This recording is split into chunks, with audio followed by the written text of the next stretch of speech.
මේ එකක් කියන්න ඕන සුජීව සේනසිංහ මැතිතුමා විතරක් නෙවෙයි මේ ආණ්ඩුව පිටවන්න මේ දායකුනේ එතුමත් දායක වුණා.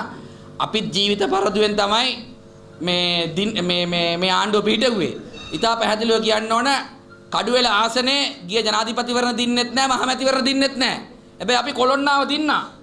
දැන් බොහෝ ඒ ගෝ චෝදනා නගන උදවිය අග්‍රාමාත්‍ය රනිල් වික්‍රමසිංහ මැතිතුමාට ඒ කාලේ තැන් වල කුණුහරුපෙන් බැනගෙන යද්දී බස්නාහිර පළාත් සභා මැතිවරණ වෙනුවෙන් බොහෝ ආසනවල පක්ෂයේ රැස්වීම් ටික කරන්න උනේ මට.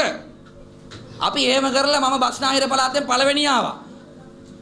බස්නාහිර පළාතේම පළවෙනි ආවා. ජනාධිපතිවරණදී ආණ්ඩුව දිනෙව්වා. කොළොන්නාව දිනෙව්වා. මහමැතිවරණදී කොළොන්නාව දිනෙව්වා.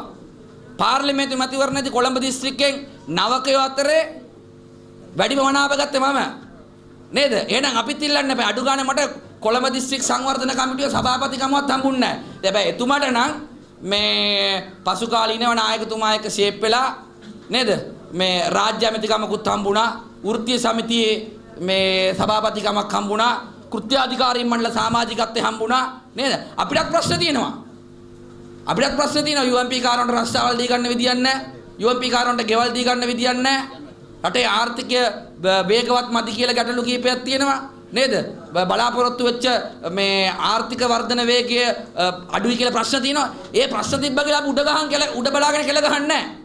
ඒ නිසා මේ මනාප වැඩිපුර ගත්තයි කියලා දෙනවනම් මටත් ඇමතිකමක් හම්බෙන්න ඕන. අයන අගමැතිතුමා කිව්වා ගියේ මහමැතිවරණට කලින් ආසන පෙරදුණු අයට ඇමතිකම් දෙන්නේ නැහැ කියලා ඉවරලා. ආසන දිනපු අයට දෙන්නේ කියලා. අපි ආසනේ ඡන්ද දෙකේදීම දෙන්නා. ලොකුම ගාණෙන් දෙන්නේ. ඉතින් ආසන පෙරදිච්චාට ඇමතිකම් දීලා තියෙනවා. ඒ නිසා මම හිතන්නේ මෙතනදී අපි බලන්න ඕන පෞද්ගලික ඉලක්ක නෙමෙයි. අපි අමාරුවෙන් භාග ආණ්ඩුවක් හදාගෙන තියෙනවා. මේ භාග ආණ්ඩුව තනි ආණ්ඩුවක් බවට පත් කරන්නේ කොහොමද කියන එකයි අපි බලන්න ඕනේ. ඒකට අපි කැපවීම දීලා පක්ෂයට ශක්තියක් වෙන්න ඕන. ඒක තමයි මගේ අදහස.